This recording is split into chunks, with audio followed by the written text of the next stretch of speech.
마태복음 15장 1절부터 20절 함께 읽습니다. 마태복음 15장 1절부터 20절. 그때에 바리새인과 서기관들이 예루살렘으로부터 예수께 나와 가로되 당신의 제자들이 어찌하여 장로의 유전을 범하나이까? 떡 먹을 때 손을 씻지 아니하나이다. 대답하여 가라사대 너희는 어찌하여 너희 유전으로 하나님의 계명을 범하느뇨? 하나님이 이르셨으되 네 부모를 공경하라 하시고 또 아비나 어미를 회방하는 자는 반드시 죽이리라 하셨거늘 너희는 가로되 누구든지 아비에게나 어미에게 말하기를 내가 드려 유익하게 할 것이 하나님께 드림이 되었다고 하기만 하면 그 부모를 공경할 것이 없다 하여 너희 유전으로 하나님의 말씀을 피하는도다. 외식하는 자들아 이사야가 너희에게 대하여 잘 예언하였도다. 일렀으되 이 백성이 입술로는 나를 존경하되 마음은 내게서 멀도다. 사람의 계명으로 교훈을 삼아 가르치니 나를 헛되게 경배하는도다 하였느니라 하시고 무리를 불러 이르시되 듣고 깨달으라. 입에 들어가는 것이 사람을 더럽게 하는 것이 아니라 입에서 나오는 그것이 사람을 더럽게 하는 것이니라. 이에 제자들이 나와 가로되 바리새인들이 이 말씀을 듣고 걸림이 된 줄 아시나이까? 예수께서 대답하여 가라사대 심은 것마다 내 천부께서 심으시지 않는 것은 뽑힐 것이니 그냥 두어라. 저희는 소경이 되어 소경을 인도하는 자로다. 만일 소경이 소경을 인도하면 둘이 다 구덩이에 빠지리라 하신대.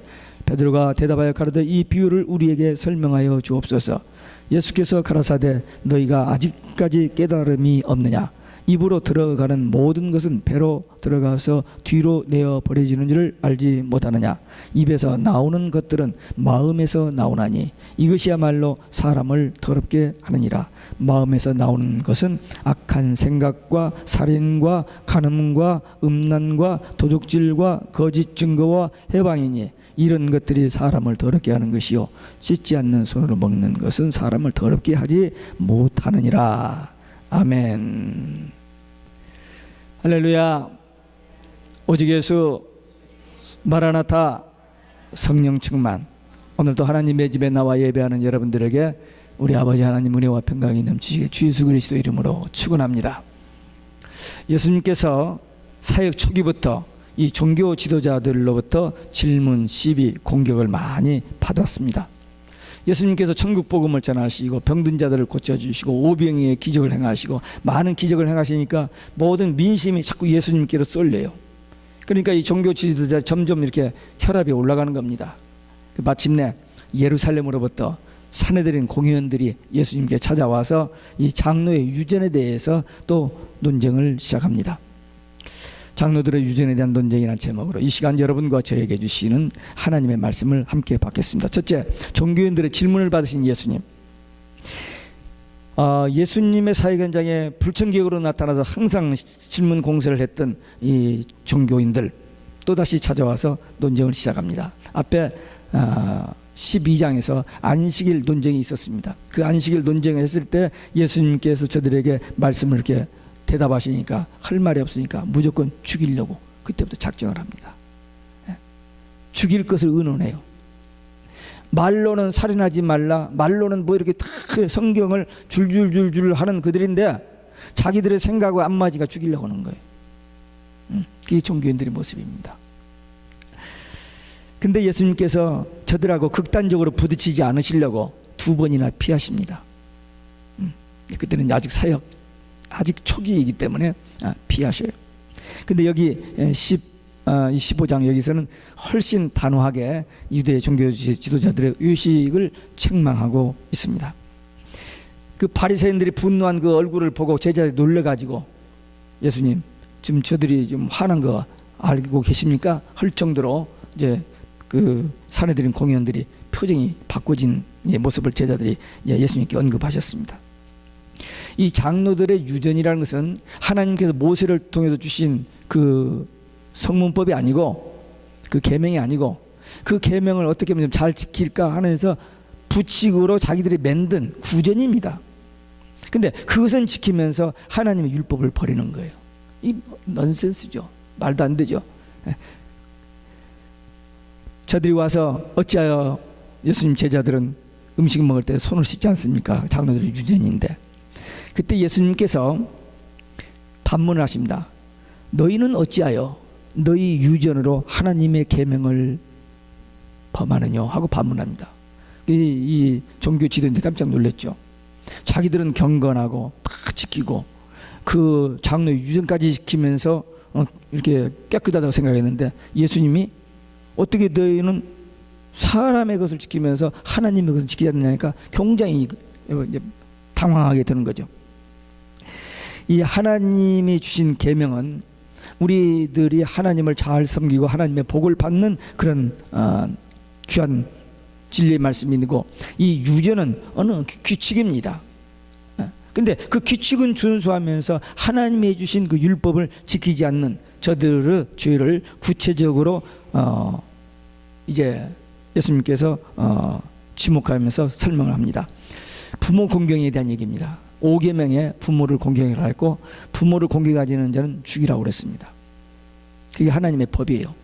그런데 부모를 공경하라 하나님의 법을 무시하고 그 어떻게 무시하느냐? 부모를 공경할 것을 하나님께 드린다고 약속만 하면은 부모 공경 안 해도 되는 그런 못된 법이 있는데, 그 법을 지키는 거예요. 그것도 제사장 앞에 가서 내가 이것을 하나님께 드리려고 합니다, 약속합니다, 그 서약 하면은 부모에게 안 해도 돼요. 그리고 그렇게 서약을 받아주면서 제사장이 공인하면서 거기서 팁을 받아요. 팁이 정도가 아니라 노예물을 받습니다. 그리고 이렇게 그 서약을 인정해주는, 완전히 사기꾼들이죠. 서로 죄의식도 없이 그렇게 해왔어요. 해왔는데 예수님께서 그걸 딱 지적하는 거예요. 그러니 얘들이 뒤집혀지는 거죠. 장로들의 유전, 그 하나님의 법도 아닌데 자기들이 만든 그 법인데 그건 지키면서 하나님의 계명을 패한 그 무서운 죄를 예수님께서 지적하십니다. 그러니까 저들이 환장을 하는 거죠. 현대 사회도 정치, 경제, 그리고 모든 사회, 종교 할 것 없이 또 기독교마저도 여러 가지 환경, 또 시대적인 요청, 이런 것들 이유를 핑계 대면서 하나님의 말씀을 무시하고 거역하면서 아무런 죄의식 없이 살아가는 종교인들이 점점 더 많아집니다. 그냥 교회 가서 일주일에 한 번 가서 신앙생활 이렇게 하는 척만 해도 양심의 가책을 별로 안 받고, 또 그냥 벼락 맞아 죽지 않을 것 같고 그런 심리를 가지고 그냥 사는 거예요. 근데 그런 종교 생활은 아무 의미가 없습니다. 여기 바리새인들, 서기관들 최고의 종교인들이에요. 그러나 겉은 그렇게 경건하지만 속은 악한, 예수님 나중에 그래 독사의 자식들이라고 그러죠. 마귀 새끼들이라고 얘기하잖아요. 세상에서 6일 동안 어쩔 수 없이 세상에 살면서 이런저런 그런 분위기 속에서 삽니다. 그러나 적어도 주일날 교회에 나와서만이라도 내 마음을 주님 앞에 드리면서, 마음이에요, 마음을 주님 앞에 드리면서 찬송 하나를 해도, 기도 한마디를 해도, 지금 신전의식, 하나님 앞에서 주님이 지금 나를 보고 계시고 듣고 계시고 하는 그런 그 영적인 어웨어네스, 깨달음 속에서 하나님 앞에 1시간 예배 드리고 가면은 그건 정말 복된 시간인데, 그냥 여기 와서 아무 감각도 없이 그냥 왔다가 가는, 그래 버리면 안 되는 종교인들이 되는 거예요. 우리의 모든 것을 희생하고 죽을지언정 하나님의 말씀 믿고 순종해야지, 그 말씀 버리고 사람들 눈앞에 이렇게 체면 또는 이익관계 때문에 그렇게 가짜로 믿으면 멸망지옥입니다. 지금까지 신앙생활 해왔거니와 앞으로도 주님 오실 때까지 신앙생활 할 텐데, 죽어도 오직 예수 신앙 가지고 구원받고 천국 가야 돼요. 이 목회자가 목회하면서 가장 안타까운 게 그겁니다. 교회는 나오는데 아직 복음을 깨닫지 못하고 예수님을 만나지 못한 그런 사람들을 볼 때 안타까워요. 여러분들은 오늘 이 말씀을 보면서 여기 이 예수님 앞에 와서 이렇게 하는 이런 종교인들 되지 말고 참으로 하나님의 말씀이 믿고 또 그 말씀에 순종하며 하나님과 영적인 대화와 교제가 이루어지는 참된 신앙의 은혜 삶을 살 수 있기를 주 예수 그리스도의 이름으로 축원합니다.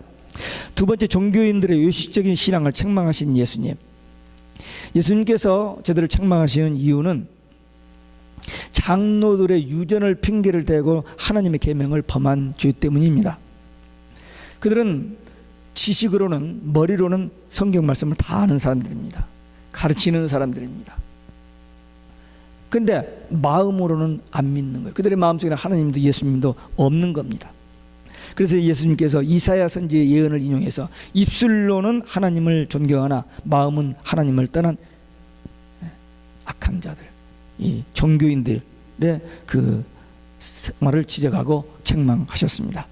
사무엘상 12장 24절에도 보면 사무엘이 이스라엘 백성들을 향해서 마음을 다하여 진실히 하나님을 섬기라 그랬습니다. 마음을 다하여 진실하게 하나님을 섬기라. 그때 당시에 이스라엘 백성도 마찬가지예요.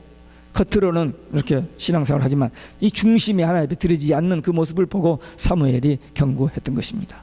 마음이 진실하지 못하고 거짓되이 형식적으로 하나님 앞에 와서 예배하는 것은 거짓 예배입니다. 하나님이 받지 않아요. 하나님께 예물을 드릴 때 흠만 있어도 죽여버렸어요. 왜? 하나님은 거룩하시기 때문에 더러운 것을 용납하지 않습니다. 회개하면 용서해 주셔서 깨끗하게 하셔서 사랑해 주시지만 더러운 것을 용납지 않았어요. 그러니까 하나님 앞에는 항상 진실하고 깨끗해야만 합니다.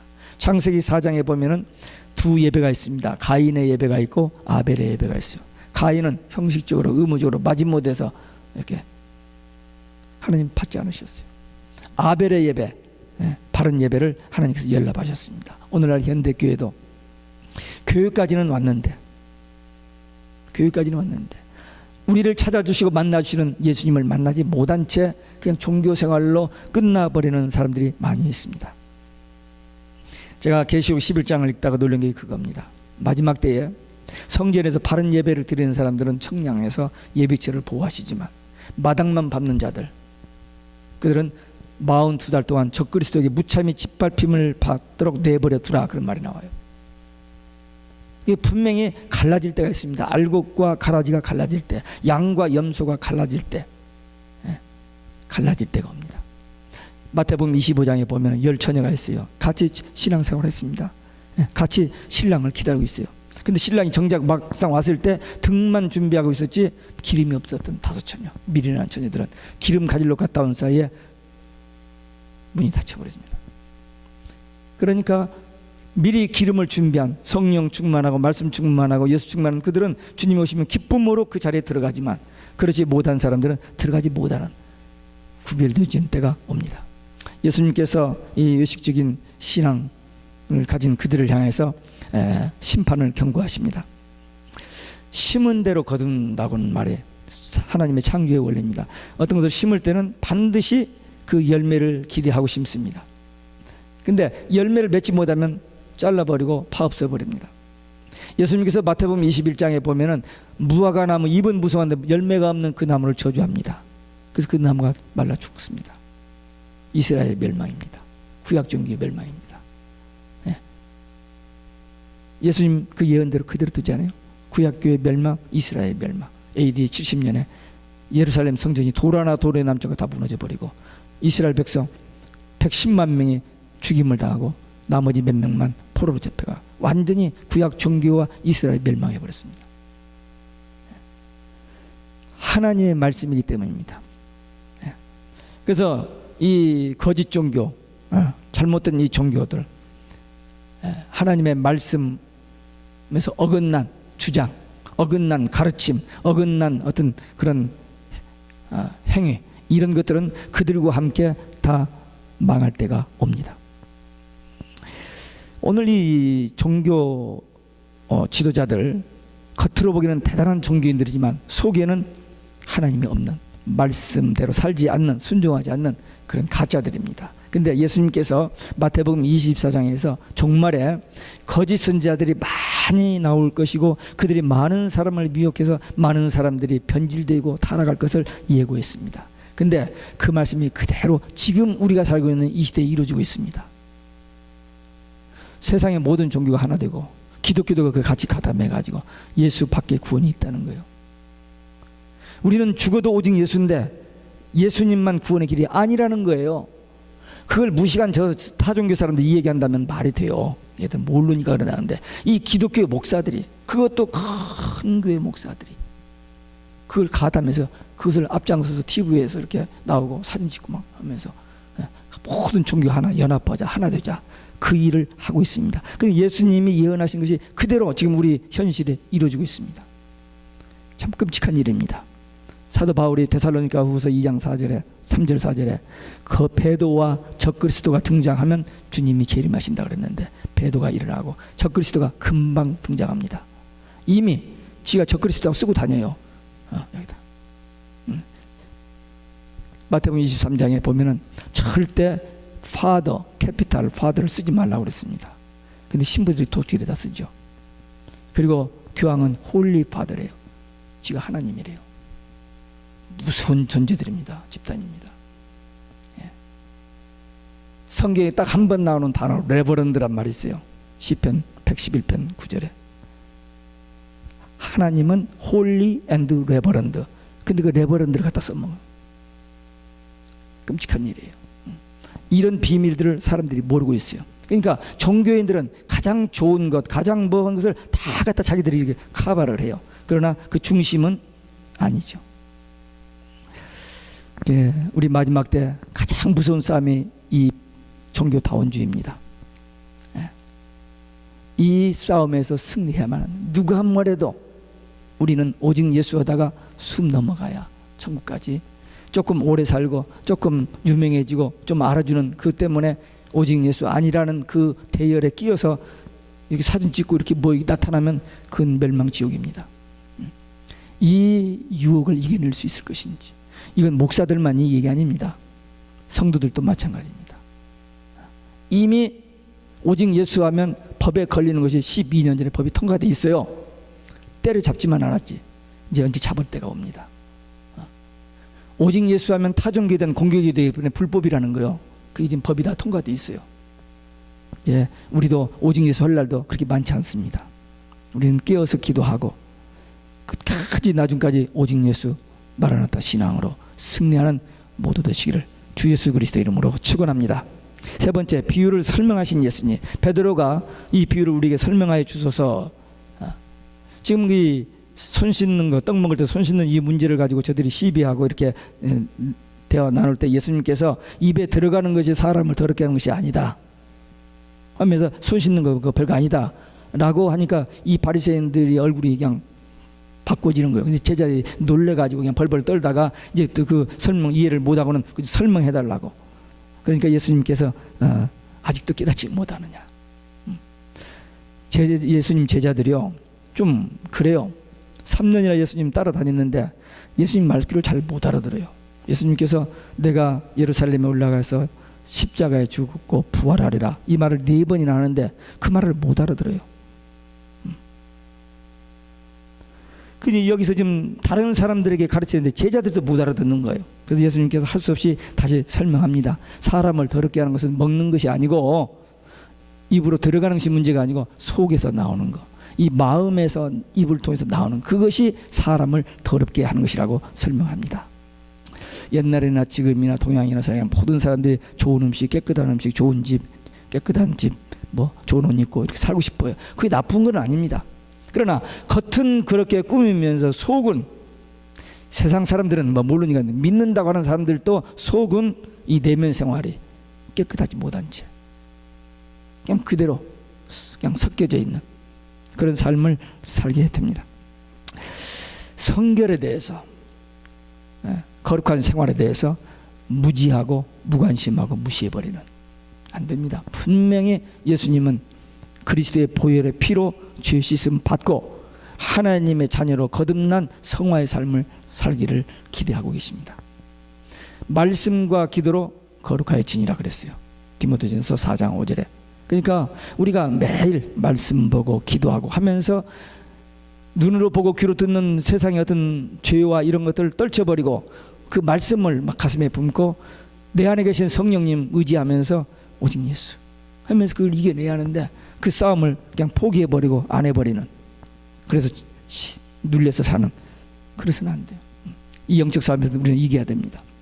예수님께서 18절에 보니까 입에서 나오는 것들, 다시 말하면 마음에서 입을 통해서 나오는 것들이 악한 생각이라면, 마귀가 악한 생각을 줍니다.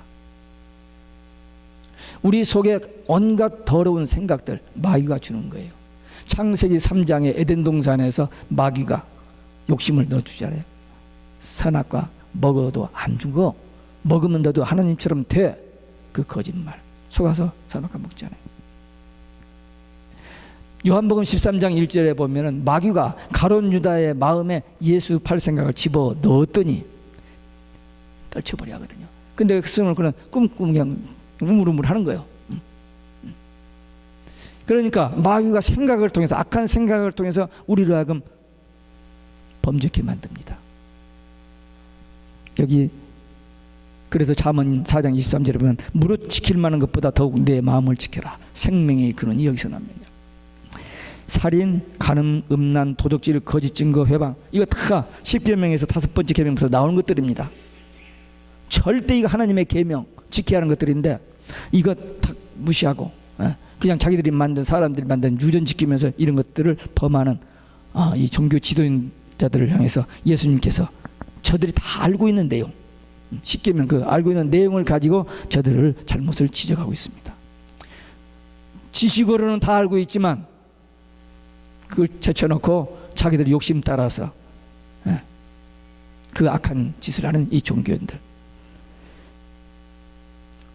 우리들도 이 오늘 본문 말씀을 통해서 행여라도 혹시라도 바리새인들처럼 겉으로는 경건한 척하고 겉으로는 거룩하고 겉으로는 신앙이 참 좋은 것 같은데 속에 이런 더러운 것들이 아직도 남아있다면, 아직도 욕심, 아직도 분노, 아직도 미움, 아직도 탐욕, 이런 것들 때문에 막 갈등한다면 아직입니다. 이 싸움에서 이겨야 돼요. 우리 신앙생활에서 가장 큰 싸움이 뭐냐? 세상의 죄의 유혹보다도 내 마음 속에서 일어나는 이 욕망, 이 갈등, 이게 더 무서워요. 그래서 사도 바울 같은 사람들도 오라 나는 곤고한 자로다 그렇게 외친 것이 그래서 그러니까 겉으로는 평생 신앙생활을 했고 겉으로는 목사, 장로, 권사, 집사인데 속은 여전히 세상 사람들과 똑같이, 오히려 더 그런 사람들도 있을 수 있어요. 미워하고 거짓말하고 도둑질하고 악한 생각하고. 아니 세상 사람들은 그렇게 하는 거면 그건 그러려니 하지, 근데 믿는다고 하는 사람들이, 여기 본문에 나오는 이 종교 지도자들처럼 외적으로는 굉장히 경건한 사람들 속은 전혀 해출한 부dum같이 썩은 송장 냄새가 나는 그런 이 모습을 예수님께서 책망하는데, 행여라도 여기 계신 분들은 그런 분이 없겠습니다만 혹시라도 하나님 앞에 뭔가 마음에 좀 찔림이 있고 뭔가 하나님 앞에 좀 죄송한 마음이 있다면 회개하고 용서받으면 됩니다. 어떤 죄든지 이건 잘못됐다라고 깨닫고 하나님 앞에 쏘리 회개하면 용서받습니다. 막 뒤집어지고 엎어지지 않아도 돼요. 하나님의 말씀이 믿어지면서 내가 이게 분명히 하나님의 뜻이 아니고 내 욕심이고 내 인간의 마귀가 준 어떤 잘못된 생각이라고 하면 In the name of Jesus, 예수 그리스도의 이름으로 명하니 내 마음을 도둑질하는 원수 마귀야 내게서 떠나가라. 그렇게 혼자 기도해요. 남편에게 대해서 그렇게 하지 말고 속으로만 그렇게 해야지. 남편 뭐 이 마귀가 막 그러면은 그거 안 돼요. 하지 말고 속으로 기도하면서 내 마음 다스리고, 그래서 내 안에 오직 예수, 하나님 말씀, 성령이 꽉 차져서 누구를 만나든지 무엇을 하든지 항상 주님이 내 옆에 계셔서 속삭여 주시고 가르쳐 주시고 깨닫게 하시고 상담해 주시고 위로해 주시고 인도해 주시는 그런 삶을 사는 게 그게 천국 생활이에요. 이 땅에서 많은 것 갖지 않았고 뭐 이루는 거 없다 할지라도, 비록 외모나 또는 건강이나 무슨 물질이나 이런 것이 다 다른 사람 비교했을 때 보잘것없어 보인다 할지라도 오직 예수만 우리 안에 확실히 있다면 우리는 최고로 부유한 자고 최고로 행복한 자고 승리자들입니다. 오늘 이 종교인들과 우리와 다른 점이 뭘까? 우리도 자칫하면 이러기 쉬워요. 자칫하면. 그러니까 지금까지 우리가 신앙생활을 몇 년 했느냐, 교회의 직책이 뭐냐, 뭐 성경을 얼마나 많이 하느냐, 그게 아니고 하나님이 보고 계시고 알고 계시고 듣고 계시는데 내가 한마디 기도할 때 그 기도가 거짓말로 사람들 듣기 좋은 그런 기도하는 것과 내 마음 중심으로부터 겸손하고 진실된 마음으로 기도하는 것과 하나님은 전혀 다릅니다. 그걸 다 받아들여요. 그러니까 우리는 오늘 이 말씀을 통해서 우리가 우리 자신을 살피고 하나님 앞에 회개할 것 회개하고 정리하고 새로운 인생을 사는 결단이 필요합니다. 사람은 어떤 그 순간이 있어요. 어떤 찬스가 있습니다. 그것이 어려 있을 때 있을 수 있고 나이 들어서 있을 때도 있고 어떤 기회가 있는데 어떤 말씀 하나가 마음에 탁 쳐가지고 그 말씀이 속에서 움직이기 시작하면 그 말씀을 통해서 우리가 변화되고 새로운 인생을 시작할 수 있습니다. 오늘 이 마태복음 15장 말씀을 통해서 뭐 예수님께서 그들과 이렇게 논쟁하고 그렇게 했는가 보더라 뭐 이렇게 지나지 말고 혹시라도 나에게도 이런 종교인들과 같은 그런 의식적인 그런 진실하지 못한 정직하지 못한 그런 것이 있다면 이 시간 우리는 그것을 하나님 앞에 내려놓고 용서받고 결단하는 기도. 주님 이제부터라도 정말 하나님 말씀 바로 믿고 순종하며 정말 오직 예수 마라나타 신앙으로만 승리하며 살게 하옵소서. 그런 결단의 기도를 통해서 우리가 거듭나고 새로워져서 남은 생에 하나님 앞에 쓰임받고 또 하나님 앞에 섰을 때에 부끄러움 없이 설 수 있는, 특별히 우리 베들교회 성도들 늘 기억하는 것은 주님이 우리를 데리러 오신다고 분명히 약속했는데 주님이 신랑으로 오십니다. 우리는 신부예요. 신부로서 주님을 맡게 될 텐데 신랑을 맞는 신부의 자격 딱 하나입니다. 오직 예수입니다. 다른 거게 이 오직 예수 신앙의 이 정절 하나 지키는 거, 이것만 신랑이 신부에게 기대하지 화장하고 좋은 옷 입고 그걸 기대하지 않아요. 그래서 우리는 오직 예수 신앙 가지고 끝까지 나중까지 변함없이 한결같이 이 신앙으로 승리하는 우리 모두 되시기를 주 예수 그리스도의 이름으로 축원합니다. 기도하시겠습니다.